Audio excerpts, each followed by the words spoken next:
Tough end into this one, but Mark Williams getting the start tonight, another double-double. What did he show you tonight?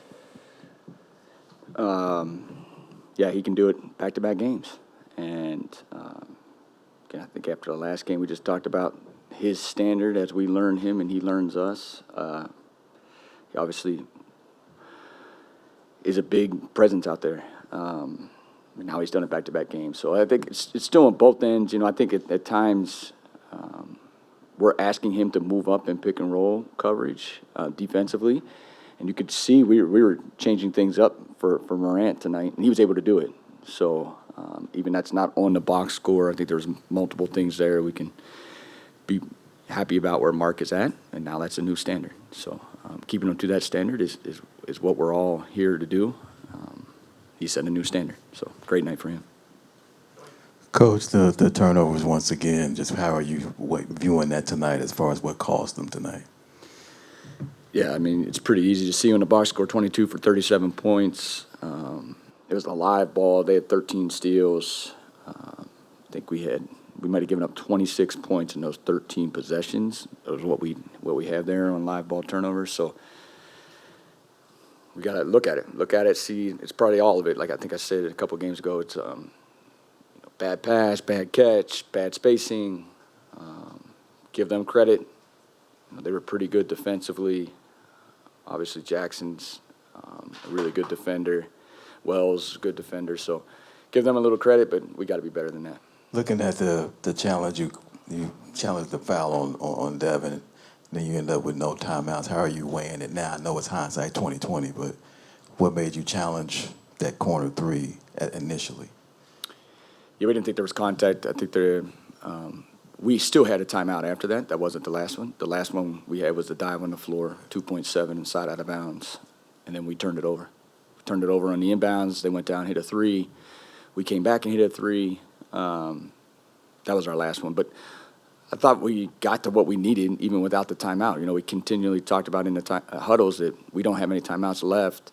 We got to the space that we wanted to at the end of the game. Sometimes you don't want to use your timeout in flow. As they're going back in transition, you may actually get the ball to the right person. We got the ball to the right person. You got a pretty decent look. I think it's millimeters off if you check it out. So that's the game of basketball. Last thing I had was just Devin being 3 of 13 to start, and then the way he turned it on. Maybe just speak to that about him being able to. And he's done it timeless time, but just for particularly for tonight. Yeah, I think he had 29 in the second half, if I'm not mistaken. Tough shots. I mean, no, it's not tough for him, but they were contested. They were all over him all night, and he took us right to the finish line. So, yeah, spectacular shot making in the second half by him. He was able to free himself up a little bit, but they were good defensively. They were into him, putting two on the ball when he had it in pick and roll. We tried to move him a little bit off the ball. He's able to use the catch just for a split second to get an advantage, to get some space. So, yeah, we'll build on that for sure. What are you seeing with the transition defense right now? I mean, the live ball, it's hard to play transition and a live ball turnover. That's definitely one piece. It was actually better in the Utah game. So we were better in transition than Utah that night, and then now tonight. Again, 13 steals, and then I think it was 2.0 points per possession on those steals. So that's 26 points where we can't even get back and get our defense set. We've been at times good defensively in the half court, and I think tonight overall we were pretty good again. Just judging by how fast they play and how fast we play, I would imagine that it comes out as a pretty solid defensive night if we can just stop turning the ball over. Kick it out of bounds. How about we kick it out of bounds instead of give it to the other team? But we'll figure it out. It's a new process for everyone. Everyone's kind of in a slightly different role. The spacing is different, but we got to figure it out. I imagine your answer to this in January or February would be different than a weekend. How do you weigh the sloppiness you're seeing from your team versus like the effort and fight you're seeing a weekend? Just the balance of that and like what you guys are trying to build right now at this point in the season. Not at one point has our competitiveness dipped in all this. Preseason practice, what it looks like in September when you're in our building. that's what we need to build. That's what we need at our core. We say keep the big rocks to big rocks. That's a big one. That's the biggest. So when you have a group that is as competitive and as together, we're going to improve. And we keep our energy right, the character of these guys, we're going to improve. There's no doubt. Tomorrow is another day to improve.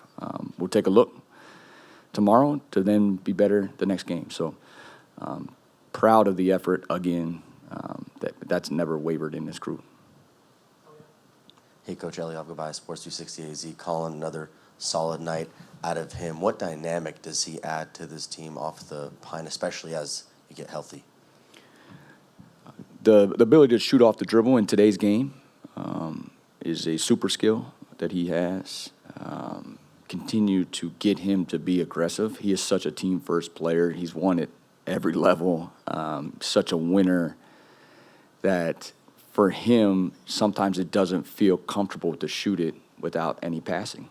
But if that's the best look we're going to get, then he needs to let it go. So, again, I think multiple games here in a row, he's played well. He's been aggressive. We want him to be aggressive, get into the paint. He's another guy that can get in the paint for us. He's even had a couple where he's dribbled along the baseline, kept his dribble alive to find its teammate. Another good night. Finished the game with him. I'm not sure many people would have said that a year ago, and that's a credit to who he is and the work he's put in. And he's only going to continue to get better. Jordan, it felt like the opening, first third of your offensive possessions felt like there was more pace or tempo that you all were playing with there. I was curious for you, what are you seeing from that third of the shot clock that's kind of trickulating into, better shot quality for you all? Yeah, the points per possession go down as the shot clock goes down. We need to try to get an early advantage as often as possible. We talk about first to action. That's why you see a lot of pick and rolls. We're trying to get an advantage as early in the clock as possible. Then if we don't get the advantage, we'll have more opportunities to get it as the shot clock progresses. Statistically, we're there. We're there in the top 5 of getting shots early in the clock. But we can't turn it over as a result of playing too fast. And that's the balance. That's the balance we're going to have to figure out. We're going to have to take a look. Is there a space to go? If there's not a space to go, then we will take it later in the clock so we hold on the ball. Any shot is better than a turnover. So it's something that we have stressed to play early. Obviously, Memphis did last year and this year too. But we want to try to get that first domino early. We just got to take care of the basketball. When you look at this game, just what's eating at you right now is for obviously outside of the result, in terms of how the game went. What's bothering you right now the most? We had a lot of live ball turnovers. We got 37 points off of our 22 turnovers, so that was probably the game. They got a lot of runouts, so that was really it. What do you feel like in terms of is it the offense in terms of figuring the spacing out? Is it just carelessness? How would you assess the turnovers? It's a little bit of everything. Obviously, we have to be better with taking care of the ball, decision making, probably play off 2 feet a little bit more. We're getting caught in the air trying to make some passes, so just being smarter that way, and then obviously spacing helps too. Trying to get flat when Book has the ball, let him create a little bit more, because when you have guys that are up the line and guarding you, they're crowding space. So, we had too many live ball turnovers today, and they got 37 points off it. Hey, Colin, Elliott, goodbye. Sports 360 AZ. You bring a whole different dynamic to this team when you come off the pine. What has the conversation been like with coaches about your role and how you impact the game in general? Just be aggressive, look for my shot, and then just play my game. Try to do a little bit of everything, just try to play winning basketball and let the rest take care of itself. Try to settle us down offensively, get us into some good looks.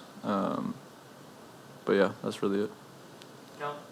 Colin, what's this process like for you guys where you're never going to stop playing this hard, but at the same time, like the sloppy play has been there through 5 games? What's a balancing act at like this point in a season? Yeah, I mean, we got to clean it up. We got to get better. We got to learn from it. I think we talk about it a lot, like learning from our mistakes. You can't continue to repeat them.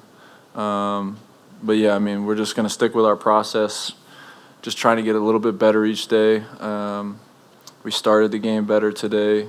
I think we were better on the glass today offensively. Yeah, I mean, better offensively on the glass. Those 2 things got better, and then turnovers hurt us. Transition defense, which was mainly off of turnovers, hurt us. So it's hard to win in the NBA. You got to put it all together, and can't feel sorry for ourselves. We're 5 games into the year. We got to figure it out, and then just come back tomorrow, practice, work on the habits, the details, the little things, and try to grow each day. Book's numbers have been much better in the second half than the first. Is there anything you're noticing from him that allows him to find a rhythm later as opposed to earlier right now? I think he's just kind of feeling the game out. He got great looks in the first half, just didn't make shots, and he's our best player. We're going to live with him taking and missing some shots, and there's going to be some situations where we could set him up a little bit better. There was a couple times where we didn't balance the floor out and we loaded up one side of the floor. We got to talk that out and communicate it. But yeah, I mean, he's getting great looks, and we're living and dying with the looks that he's getting. But yeah, I mean, I think he's just feeling the game out and then being more aggressive, kind of reading the defense in the second half. Colin, I know it's a little early in the season, but you got a couple of games now under your belt with Mark Williams in the lineup. How are you seeing his kind of presence and disposition offensively and pick and roll kind of shiftings for you all? Yeah, I mean, he's a big body. He could put a ton of pressure on the rim, rolling, screening. He sets great screens and is able to get guys good looks coming off of screens. So, and then he's done a great job on the glass as well. But you kind of see it sometimes. He makes those little plays happen off of missed shots where it's a tip off the glass and then he'll keep it to himself. So, yeah, he's been effective for us, and he's going to continue to get better as he plays more games, as we get more continuity with each other playing. So, yeah, he's been awesome so far. And then on the defensive end, it feels like we're seeing certain pockets where y'all are making specific decisions and kind of help or support off the ball. How are you kind of seeing those decisions ramp up the activity for you all and kind of springboard you into transition? Yeah, I mean, that's a big part of who we are. Defensively is creating turnovers, trying to get out in transition. We've done an okay job at that. I think there's some stuff we got to clean up communication-wise in terms of what we're doing, but I think we'll get that as the season goes on, and we got to figure it out now. Obviously, everybody hates losing. You don't like to lose games, but we got to learn from it and grow from it moving forward. Colin, you mentioned Devin was getting good looks in the first half and they just weren't falling. When that happens to a scorer like that tonight, do you sense any frustration from him at all, or does he just play like he always does? No, yeah. I mean, of course, nobody likes missing shots. Obviously, he's going to be frustrated with that, but nobody was telling him anything else. Like, just continue to shoot the ball. He's getting great looks. He's been in the league a long, long time, so I didn't sense anything else that was different with him. He continued to play his game, was aggressive in the second half, and it was good for us. Hey, Colin, has there been anything, whether it's this year or last year with the team, that Devin has kind of taught you or shown you in terms of having you be able to keep those lineups afloat whenever he's on the bench? When he's on the bench? Yeah. I mean, just his aggressiveness and assertiveness offensively, putting pressure on the rim, trying to make the right decisions. And then for a guy like me, there's probably some people that are going to play me to pass, so I got to look to score and keep the defense honest. And